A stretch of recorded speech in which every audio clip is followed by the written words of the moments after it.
Bienvenidos a Conversaciones, un espacio de la Asociación Diálogo Ciudadano Colombo-Venezolano que se realiza en colaboración con el Observatorio de Venezuela de la Universidad Rosario y la Fundación Konrad Adenauer de Colombia. Soy Chomil Laceras y estaré con ustedes junto con Alejandro Martínez Ubieda. Hola Alejandro, ¿cómo estás? Hola, Chomin. Bueno, pues hoy tenemos como invitado en nuestro programa a Felipe Aliaga, profesor de la Universidad Santo Tomás de Bogotá, donde coordina el grupo de estudios sobre migraciones internacionales y vulnerabilidad. Sí, Alejandro, y con Felipe Aliaga hablaremos sobre diversos aspectos relacionados con el fenómeno de la migración y el desarrollo de este fenómeno concretamente aquí en Colombia. Bienvenido, Felipe, ¿cómo estás? Buenos días, Shomin. Buenos días, Alejandro. Muchas gracias por la invitación. Muy bien, muy agradecido de participar en Diálogo Ciudadano. Felipe, conversemos sobre la relación entre migración y educación y el diagnóstico que puedas hacer sobre este particular, especialmente aquí en Colombia.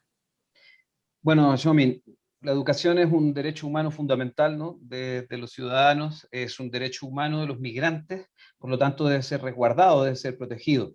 Y pues en el estado actual, por lo menos en Colombia, vamos a situarnos en Colombia, existen algunos mecanismos ya para la protección de este derecho, como el decreto 1288 del 2018, que permite el ingreso de los estudiantes de origen venezolano a los colegios públicos sin distinción si están en situación migratoria regular o en situación migratoria irregular, ¿no? Entonces los rectores de los colegios se ven en la obligación de pues, admitir a los estudiantes. Y también hay un documento de política pública, el COMPES 3950 también del 2018, que pues, establece una serie de lineamientos para la infancia, para la adolescencia, para la niñez, para pues, integrar a los estudiantes al sistema nacional.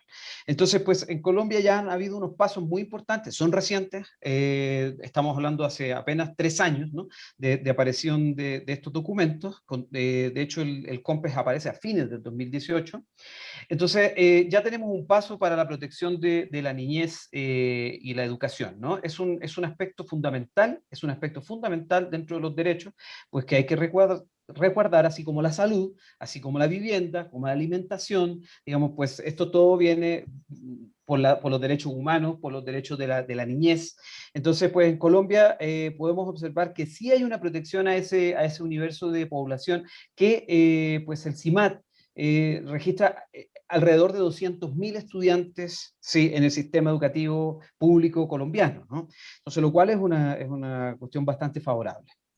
Ahora, Felipe, ustedes en la Universidad Santo Tomás prepararon una cartilla sobre el tema de la migración para estudiantes. Cuéntanos un poco cómo es la cartilla y cómo ha funcionado, qué rol ha cumplido. Bueno, Alejandro, como sabemos que los estudiantes están ya en los colegios, ahora en pandemia, ahora sí tenemos que marcar una diferencia, que es, digamos, la prepandemia y la pandemia, ¿no? Todavía no estamos en un proceso post-pandémico, ¿no? Bueno, creamos un mecanismo antes de la pandemia, de hecho nos encuentra la pandemia en pleno proceso de implementación. Es un mecanismo, es una herramienta metodológica que reúne en un documento de manera pedagógica y didáctica los principales conceptos en torno a la migración, como son, por ejemplo, refugio, como son los riesgos como la trata de personas, cómo son la frontera, qué significa cruzar, qué significa viajar, qué significa cambiar de país, la geografía. Son una serie de categorías que nosotros discutimos en un proyecto que conocimos también a través de las propias voces de los estudiantes venezolanos y colombianos y sus maestros. Entonces volcamos todo esto en una cartilla que se llama Seamos Panarceros. El objetivo de la cartilla fue incentivar la convivencia pacífica entre estudiantes venezolanos y colombianos. Bueno, esta cartilla, digamos, se implementó en un colegio grande, en el segundo colegio con mayor población de estudiantes venezolanos en Cúcuta, el Colegio de los Escalabrinianos, ¿no? Y este colegio se implementaron allí una serie de talleres para 2.700 estudiantes y posterior, cuando nos pilla la pandemia, los profesores siguieron trabajando con la cartilla abarcando un universo de 4.500 estudiantes.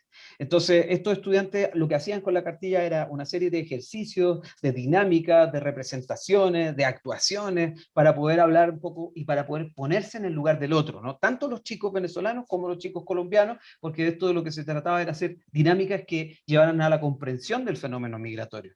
Y se hizo este ejercicio, ha resultado una actividad muy enriquecedora, los maestros se han involucrado, digamos, con la cartilla, y posteriormente, a fines del año pasado, ya en pandemia, nosotros hicimos una capacitación con la cartilla para cerca de 1000 profesores en 20 establecimientos educativos de Cúcuta y su área metropolitana, ¿no? Establecimientos públicos con el apoyo de la cooperación alemana, la GIZ y el programa de SI Fronteras, y la Secretaría de Educación de Cúcuta y de Norte de Santander. Entonces hemos hecho esta implementación en maestros, y actualmente la Universidad Francisco de Paula Santander tiene una estrategia nueva, tomó la cartilla, pues previa autorización de todo el equipo de autores, y ha creado una estrategia multimedial, ¿no? Una estrategia educomunicativa, donde utilizan podcasts, donde utilizan videos en YouTube, donde utilizan, digamos, inserciones, digamos, en redes sociales, en todas las redes sociales, o sea, abarcando todos los medios de comunicación, con una estrategia que busca formar a los niños y niñas, esta vez, a los más pequeños y pues a los chicos que están en secundaria, en diseño, en dibujo, en fotografía y en radio, ¿sí? Tomando la cartilla para hacer todas estas estrategias educomunicativas. Entonces nosotros, pues los que fuimos autores de la cartilla, estamos muy contentos porque, pues, digamos, ha seguido este proyecto ahora por otros lados, ¿no? Y nosotros seguimos, pues, disfrutando un poco ese esfuerzo colectivo que hicimos, porque no fue solo de la Santo Tomás, esto lo tengo que decir, y con esto, pues, termino, fue de la cooperación alemana, fue del Laboratorio de Antropología Abierta, fue de la Asociación de Maestros del Distrito, de la ADE, que es una sección de FECODE, fue de la Red Iberoamericana de Imaginario y Representaciones. Entonces fuimos un conjunto de organizaciones que nos reunimos, pues, y tuvimos el apoyo de ACNUR para vigilar, digamos, para revisar todo el lenguaje de protección internacional. Mira, Felipe, ahorita te voy a hacer una pregunta un poquito más general. ¿Cómo ha Sí. evolucionado el abordaje del tema migratorio a nivel tanto internacional como nacional? Te lo pregunto porque hace 50 años, por ejemplo, no existían pues tantos convenios internacionales ni ONGs vigilando el tema. Hoy hay mucha más conciencia sobre el fenómeno migratorio a nivel mundial, ¿no? ¿Tienen actualmente los estados y las sociedades efectivamente más herramientas para lidiar con este tema? Sí, bueno, Xiaomin, digamos que las migraciones son observadas por las Naciones Unidas, como pues bien todos sabemos ya, digamos que uno de los documentos más importantes, ¿no?, a nivel mundial, sí, es la Convención de Ginebra, ¿no? La Convención de Ginebra de 1951 para la protección de los refugiados, ¿no? Esto es posterior a la Segunda Guerra Mundial, posterior a la firma de la Declaración Universal de los Derechos Humanos, ¿no? Aparece este documento, ¿no?, esta convención. Entonces, a partir de la convención por el Alto Comisionado de las Naciones Unidas para los Refugiados, que ya lleva un largo tiempo de trabajo, ¿no?, en la protección de los derechos de las personas que salen por la fuerza, ¿no?, que salen en muchos casos huyendo de sus países por situaciones de persecución, ¿no?, como lo indica la Convención de Ginebra. Pues posterior a esto, los países han ido generando una serie de acuerdos, ¿no?, en distintos contextos. Obviamente la migración en Europa ha sido más estudiada con anterioridad, digamos, a lo que está sucediendo, por ejemplo, en América Latina, ¿no?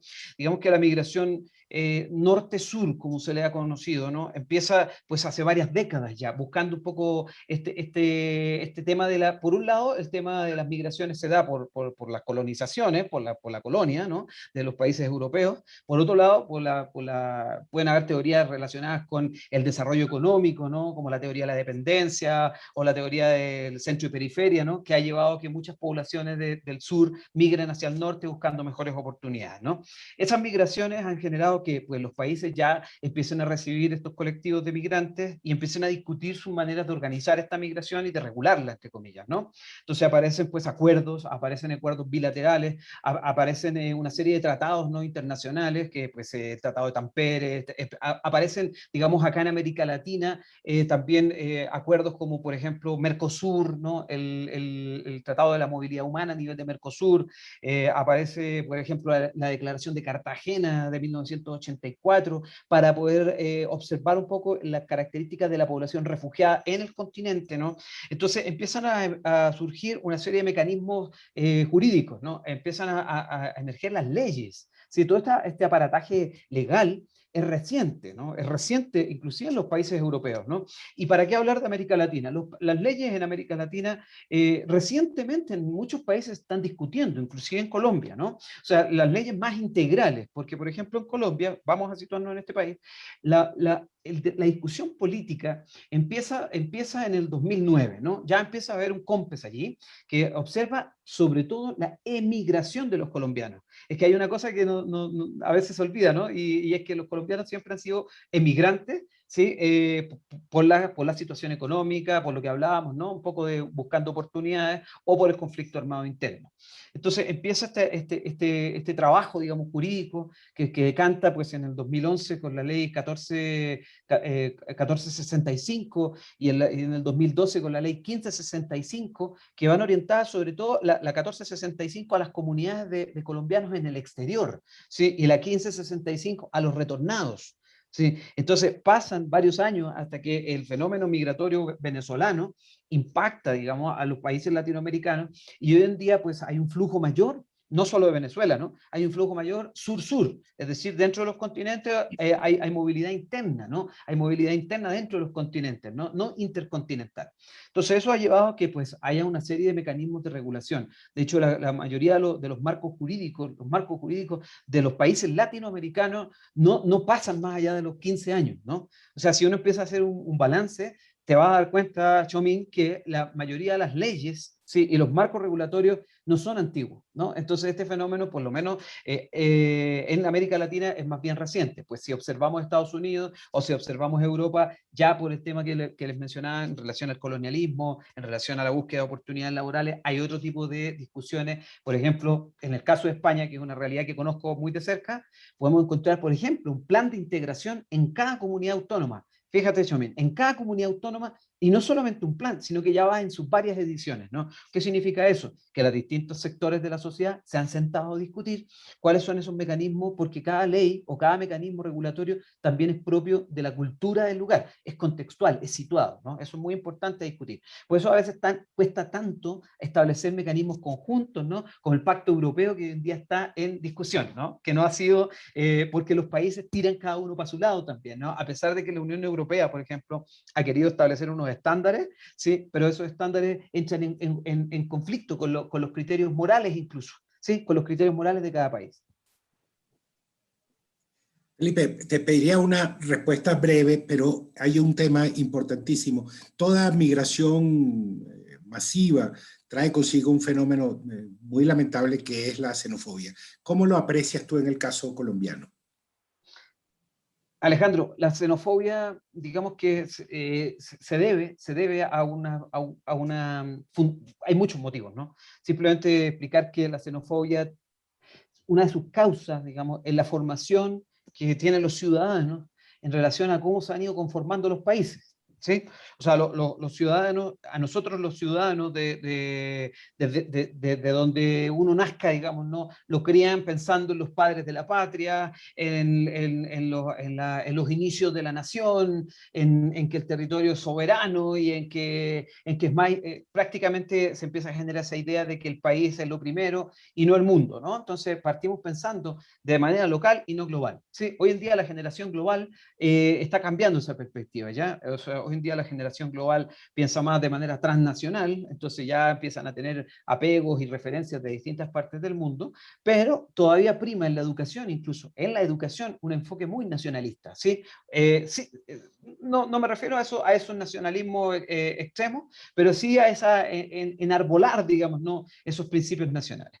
Entonces, hasta cierto punto, todos los países terminan siendo hasta cierto grado xenófobos, ¿sí? Sobre todo cuando se combina la xenofobia, pues como rechazo al extranjero, ¿no? Cuando se combina con pobreza, ¿sí? Cuando se combina con pobreza, cuando se combina con aporofobia, digamos, ¿no? Pero la aporofobia está relacionada con la pobreza de los mismos nacionales, incluso, ¿no? O sea, los nacionales son aporófobos con sus propios compatriotas, digamos, ¿no? O sea, se combina con aspectos raciales, se combina con aspectos políticos, ¿no? Se culpabiliza, como digo en un capítulo de un libro donde escribo, el inmigrante como un chivo expiatorio, ¿no? Se le culpabiliza al que gasta los recursos, pues, como bien ya sabemos, competencia laboral, como por qué están acá y no están en su país defendiendo las causas que deberían defender, ¿no? Entonces no se comprende el origen. Sí, se le borra la historia al migrante, se le borra su historia.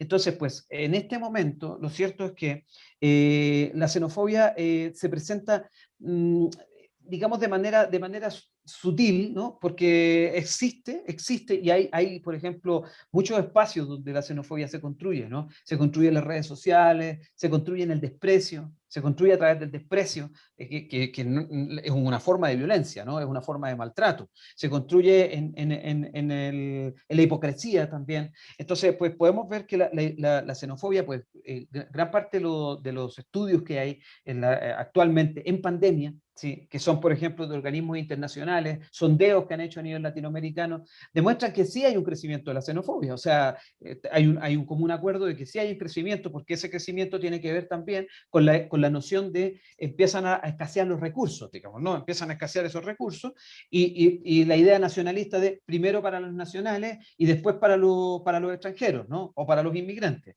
Entonces ahí queda esa idea de que, pues, el derecho humano, cuando se habla de que la migración es una cuestión de derechos, la gente no entiende eso, ¿sí? ¿Por qué? Porque no tenemos internalizado, ¿sí? Primero, ¿qué es el derecho humano? No sabemos qué es. Si se le pregunta muchas veces a la gente, pues la gente más o menos lo capta, pero no lo tiene realmente internalizado.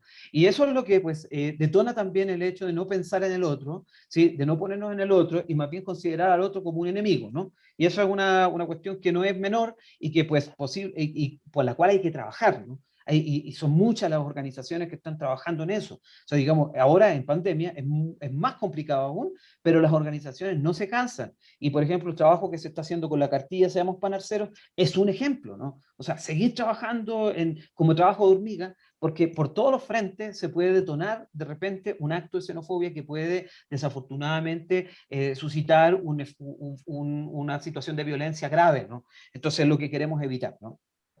Bueno, muchas gracias, Felipe Aliaga, por acompañarnos en el día de hoy. Los esperamos la próxima semana en una nueva emisión de conversaciones de la Asociación Diálogo Ciudadano Colombo Venezolano.